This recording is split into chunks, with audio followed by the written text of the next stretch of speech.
Tentang ilmu tafsir kaidahnya itu pokoknya kalau Makkiyah itu turun sebelum napa? Hijrah. Nah Madinah niku turun setelah napa? Hijrah. Meskipun secara geografis turun di Mekah. Misalnya surat Fatah itu turun di Mekah. Tapi setelah Nabi posisi napa?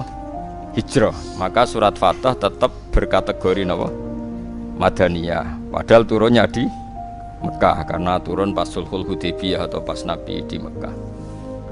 Kaidah Makkiyah juga sama, bisa saja Nabi pas jalan-jalan di Syam atau di mana kemudian ada surat itu, maka berstatus Makkiyah asal periode itu sebelum apa? Hijrah. Kalau terangno ulumul Quran. Imam Syafi'i ketika ngarang kitab Ar-Risalah, Ar-Risalah niku karangan kaul jadid Imam Syafi'i. Niku memulai dengan kalimat kula jeeling, wal kufar sinfani, orang kafir itu ada dua. Ketika Nabi menjadi Nabi, diutus jadi Nabi, itu orang kafir itu ada dua jenis. Satu jenis yang tidak ahli kitab. Ini ku kafir Mekah, jadi tidak Nasrani juga tidak Nabi Yahudi. Nah, bahasa yang kayak saya itu non Semitik, no? Bahasa yang kayak no? Non Semitik, tidak punya kitab samawi. Ini penting ya. Kedua kafir-kafir Semitik. Ini ku kafir-kafir yang punya apa? Kitab, yaitu Yahudi dan Nasrani. Ini bahasa agama. Nah bahasa negara ya nggak ada. Bangsa Indonesia nggak ada bahasa kafir, no? Semuanya warga no? Indonesia. Jadi ini konstitusi agama. Kalau negara ya semuanya warga no? Warga negara Indonesia. Kalau nu sering ditakoki tiyang, sering kalau disuani tiyang bela Legos ini itu hukum negara bukan hukum agama. Jawan kula nek ora melok ngomong kon bela aku wis pokoke biasa wae cara kula. Dengerin ya.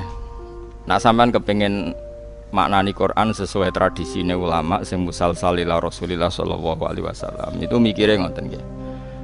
Saya ulang lagi ya. Orang kafir itu ada dua. Satu kafir yang tidak punya kitab samawi atau disebut musyrik, musyrik Mekah. Ini kampungan sekali ya, ortodok, kampungan, desa, naif. Jadi di anak wedok dipateni mergo marai camah. Gak kena dijak perang, gak kena dijak mergawe. Terus watu disembah-sembah dewi. Engko nak bosen digenti watu sing luwih apik. Pokoke aneh, sikape ku aneh. Tapi cerdas. Ya ono cerdas. Cerdase iku iso nyebut lafaz Allah, tapi ora paham. Dadi ya aneh, wong kafir ya pancen wong salah pancen wong aneh. Dan ini yang dimaksud qul ya ayyuhal kafirun la a'budu ma ta'budun. Rungokno tenan. Ketika orang kafir Mekah itu punya tradisi menfisikkan Tuhan. Nggih napa menfisikkan Tuhan. Jadi jenenge Tuhan itu ya Lata Uzza, gawe watu terus disembah. Ada fisiknya, napa? Ada jisimnya, ada bentuk fisik.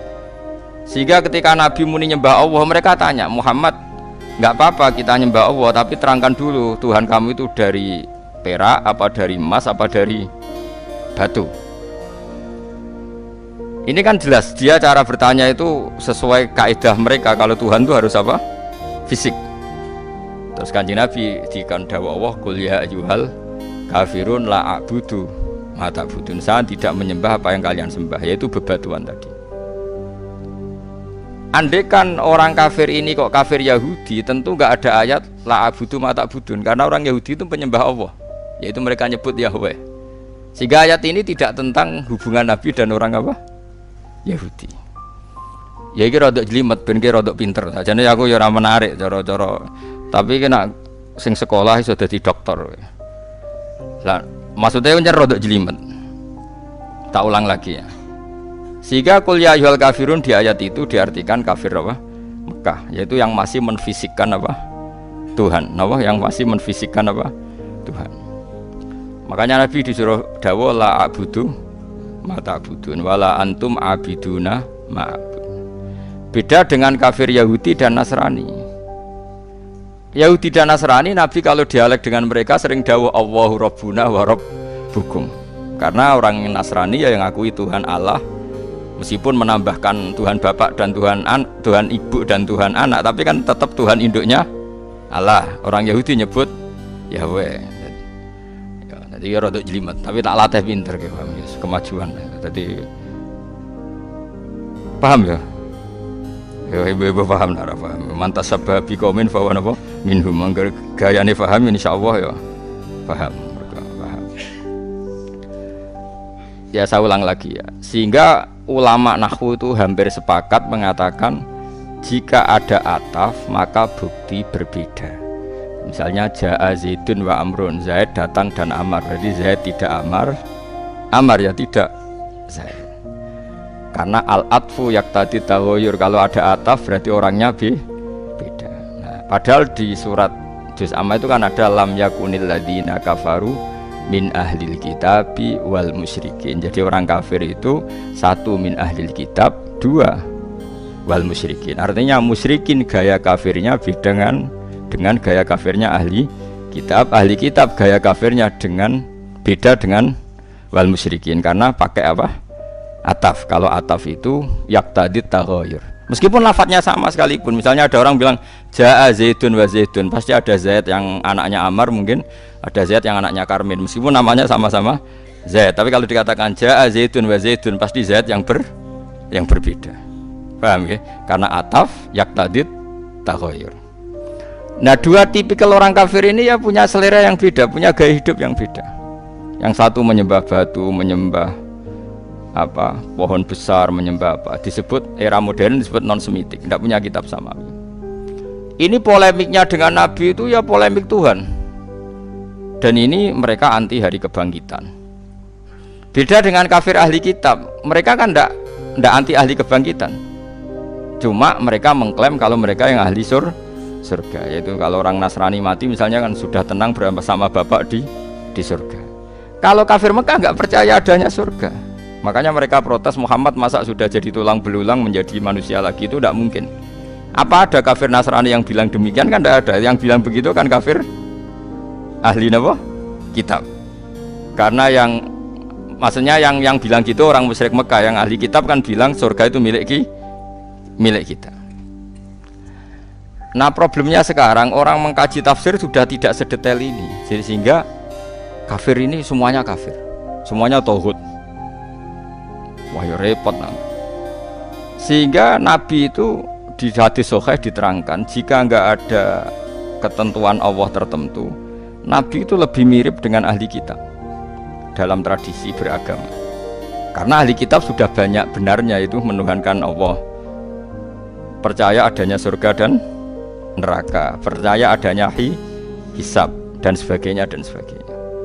Meskipun nanti juga tetap ada perbedaan dengan Islam, tapi ini kan saya cerita.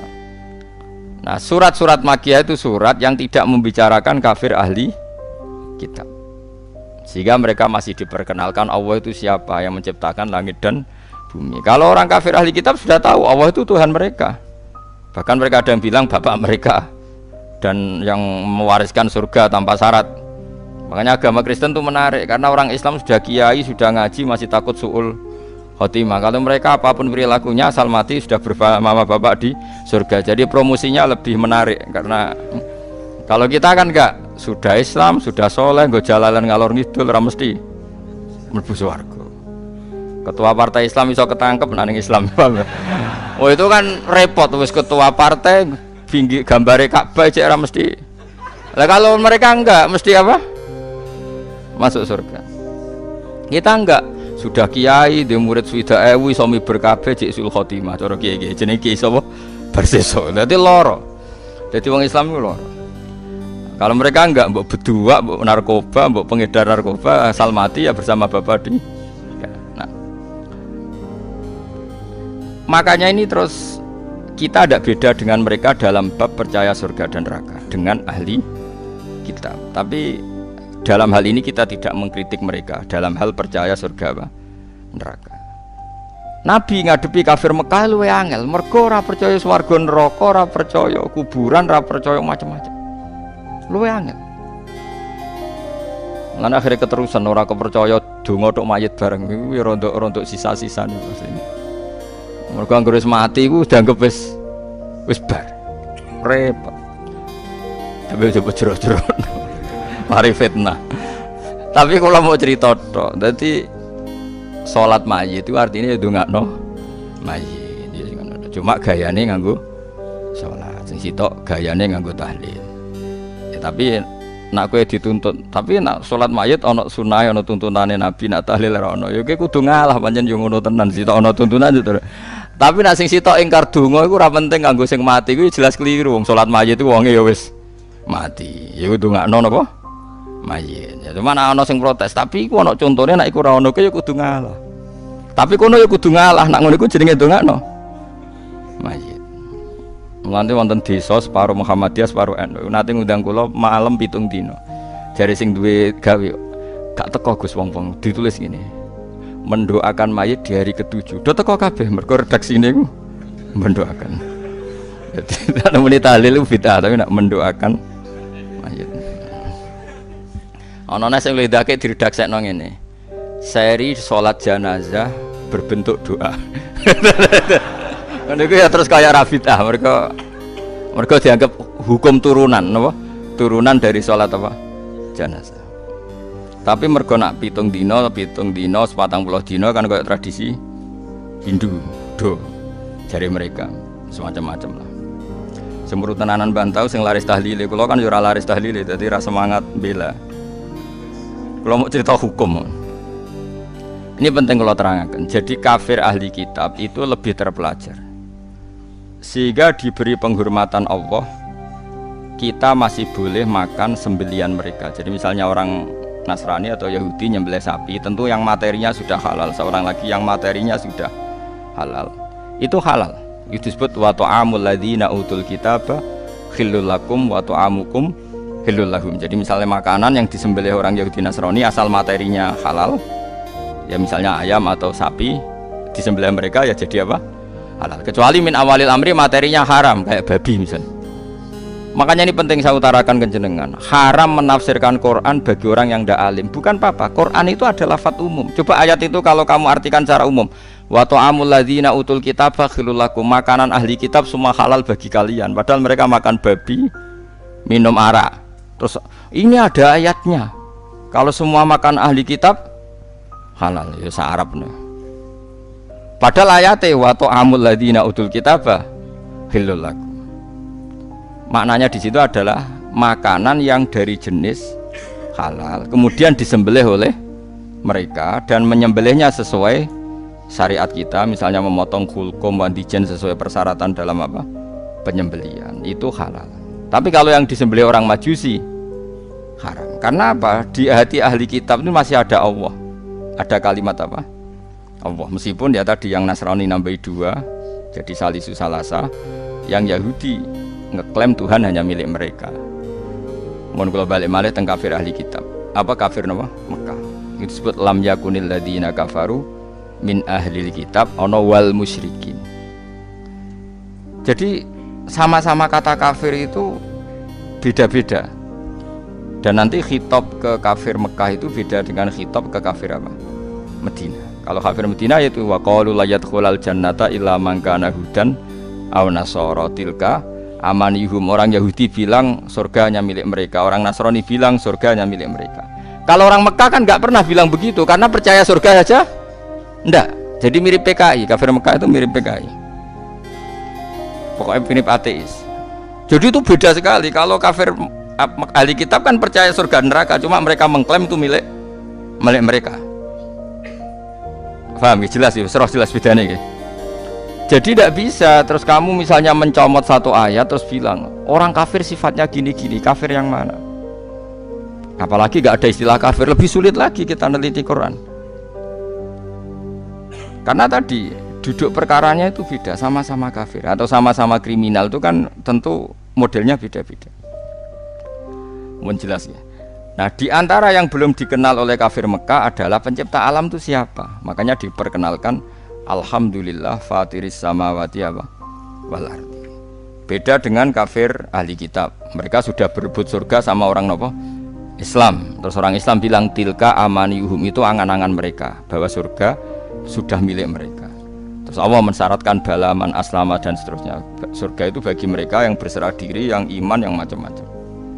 Ini jelas ya. Sehingga ini dengerin ya, ketika ada pertarungan ideologi dunia antara ateisme, misalnya komunis, kalau bahasa Arab itu syuyu'i, atau kalau bahasa Arab kuno namanya mu'attilah. Ateis itu bahasa Arab kuno namanya apa? Mu'attilah, orang yang tidak percaya Tuhan. Kalau bahasa Arab modern sekarang namanya syuyu'i, apa? Syuyu'i, karena komunis rata-rata berfaham apa sosialis, makanya disebut syuyu'i. Syuyu'i sama rata sama rasa, dari kata syuyu. Syuyu itu podo wae. Kalau orang Islam, para kiai-kiai kita, guru-guru kita disuruh milih antara PKI dan Kristen, milih Kristen. Antara PKI dan Yahudi, milih Yahudi. Kebetulan Indonesia agak tahu no Yahudi, alhamdulillah. Sehingga ketika mendirikan negara ini, Kristen Katolik diterima sebagai warga negara, tapi PKI komunis tidak disahkan sebagai sebagai ideologi di Indonesia. Karena ateisme adalah meruntuhkan semua tatanan agama, karena tidak ada Tuhan, tidak ada surga, tidak ada neraka, tidak ada hisab. Sementara Kristen tidak percaya Yesus, cek sungkan, cara maling sungkan Yesus, cek ada yang disungkani. Yahudi tidak masuk karena secara fisik memang tidak ada di Indonesia. Ini penting kalau utara supaya clear. Jadi karena di bab ketuhanan itu yang paling dikritik oleh Quran itu ateisme. Kalau orang Yahudi Nasrani itu dibenarkannya itu masalah jumlah. Masalah apa? Jumlah. Makanya berhubungan dengan Nasrani itu sing disalahkan mereka tidak ahli tauhid, karena Tuhan jadi tiga, tidak ahli tauhid. Kalau orang kafir Mekah tidak percaya Tuhan sama sekali, disebut al-mu'attilah, orang yang mengosongkan fungsi Tuhan. Makanya nanti cara khitab itu beda-beda. Nah, beda-beda ini disebut laqad kafarul ladina qalu innallaha salisun salasa. Laqad kafarul ladina qalu innallaha wal masihub ibnu Maryam. Jadi sama-sama kafir tapi cara kafirnya beda-beda. Nanti punya akibat khitabnya juga beda-beda. Lalu kalau jenengan tanya, lalu cara mengislamkan mereka bagaimana? Ya tentu itu hanya ikhtiar, kabeh anut takdire pangeran. Carane beda-beda. Kafir Mekah itu carane Islam luwih naif. Luwih lucu. Jadi ana sing lagi nyembah berhala, jebule iku pas sampai itikaf nyembah berhala niku ana luwak iku nguyah ning ndase. Nangis den. Ya Allah, ilahun ya bulu ahli sa'laban. Masa pangeranku trimo diuyahi luwak. Terus marani Kanjeng Nabi, "Mat, ketoke bener pangeran, Mat. Pangeranku iku kacau, Mat. Trimo diuyahi." Jadi carane Islam itu yo naif-naif, maksudnya itu ya mergo saking mau sen. Jadi ana sing sembahan iku roti kok makanan, bareng lesu dipangan. Terus aku masuk Islam tapi pangeranku sentek. Mergo gawe pangeran iku roti bareng lesu akhire dipangan. Ngono meneh duwe pangeran disembah, dipuji-puji ning kamar. Anake wis masuk Islam. Barang anake wis masuk Islam, pangerane mau dibuak ning comberan. Cara saiki ning sampah, ning tong sampah. Lah dhisik iku ana sampah sing mahdhaful khat. Wong khat nak buak barang nang kono. Bareng dibuak, bapake ngamuk di pangeranku, kula buak ning tong sampah. Dinteni ning dhuwur. Bareng gak iso tangi dhewe. Pangeran kok ora tangi dhewe dinteni. Pangeran kok ning sampah ya kok tenang ae terus. Anaknya ditakoki, kowe pangeranmu sapa? Jari Muhammad. Allah yang punya aras yang di langit sana. Ya skandakno Muhammad, aku nganggo pangeran iku wae gitu. Karena ya tadi persaingannya masih tentang Tuhan. Beda persaingan dengan orang Nasrani tentang klaim. Tentang apa? Tuhan ini milik siapa? Nah, cara wong liberal kan milik bersama. Akhirnya ra ono Kristen, gak ono kafir. Tuhan milik bersama itu cara ilmu hakikat, tapi asal dunia itu pasti ada klaim. Ada apa? Nasrani mengklaim Allah itu Tuhan mereka, sehingga mereka masuk surga tanpa syarat. Orang Islam ya mengakui itu Tuhan mereka, cuma orang Islam lebih sopan. Tetap butuh amal soleh, butuh husnul khotimah, macam-macam. Lalu Nabi terbaik siapa? Orang Islam yakin Nabi terbaik Nabi Muhammad. Orang Nasrani Nabi Isa. Orang Yahudi Nabi Musa. Sehingga ketika periode Madinah itu anggar jotos-jotosan itu perkara itu. Jadi orang Yahudi, wah Musa Nabi paling keren. Kau ono nabi koyok Musa, sing jare wong Islam, nabi paling keren Muhammad, kau ono nabi koyok Muhammad, jotos-jotosan. Nah ini ketok bijakin nabi bareng sahabatnya jotos-jotosan. Kena apa kayak jotos-jotosan? Niku Kanjeng Nabi niku darani Musa luwih afdal timbang jenengan. Tapi apa jawabannya Nabi? La tufaddiluni ala Musa. Wis kowe ora perlu mulya-mulyakno aku berlebihan ngalahno Musa. Musa mbek aku sak level. Dadi Nabi ora kok muni aku luwih afdal timbang Musa, ya wis ora apa-apa wong muji Musa, wong iku ya tak puji. Mbek wong Nasrani ya begitu tuh kearifane Rasulullah. Dan itu mengundang simpati karena Nabi tidak kumo luhur langsung bilang bener kowe Musa iku anak buahku iku ora tau. Ora ono ngono. Begitu juga dengan Isa. Nabi Muhammad itu rileks saja ketika di Madinah orang Yahudi itu puasa hari apa? Asyura. Nabi ya rileks saja. Beberapa sahabat disuruh tanya, itu di depan umum. Tanyakan orang-orang Yahudi itu kenapa puasa hari ke-10 Asyura itu. Ya ini hari yang dimana Allah menyelamatkan Musa. Maka kita puasa. Nabi Muhammad jawab rileks, nahnu ahaqqu bi Musa, kita pun berhak menghormati Musa. Kemudian Nabi menyuruh para sahabatnya puasa hari apa? Asyura. Ya sudah rileks saja Nabi. Jadi perdebatan di Madinah ini sudah perdebatan klaim. Perdebatan apa? Klaim. Jadi polemiknya lebih spesifik. Tapi lebih menguntungkan Rasulullah karena ada dialog. Ada dialog, ada percaturan agama. Beda dengan di Mekah. Mat, kowe kok sujud itu ngeleti apa, Mat? Untuk apa? Mergo wis ora paham blas pangeran apa iku wis ora paham. Wis beda waduh. Nah, kuliah ayyuhal kafirun itu turun di Mekah. Nah, yang di Madinah itu yang istilah-istilah ahli kitab. Nah, itu para ahli tafsir itu meneliti itu sampai detail sehingga nanti kalau membaca Quran itu kelihatan sekali pola-polanya tentang apa. Akhirnya tes-tesan itu terus jadi lucu. Wong itu sak pinter-pintere itu kan klaim ngrungokno tenan ben ki dadi pinter. Wis moke sampean anut aku iso dadi dokter ahli tafsir. Ya keliru-keliru lah jawabane pokoke. Akhirnya begini misalnya. Ketika Rasulullah Muhammad mengatakan saya ini punya kitab suci yang namanya Al-Qur'an. Jare wong Yahudi sraono jenenge manusa kok diomongi pangeran langsung. Ini sajane orang Yahudi ngomong gitu hanya nuruti sentimen Muhammad tuh enggak nabi. Tapi dia keterucut, enggak ada manusia kok diomongi Allah langsung. Akhirnya Quran turun, kulman anzalal kitab alladzi jaa bihi Musa. Jadi Kanjeng Nabi, aku ora nabi ora apa-apa, ora diomongi pangeran langsung enggak apa-apa. Tapi Musa ya ora nabi pisan, ora ana wong sing diomongi pangeran. Nah aku ora nabi ya Musa ora nabi pisan. Gak sido mat, ngono gak sido. Padha nabine lah.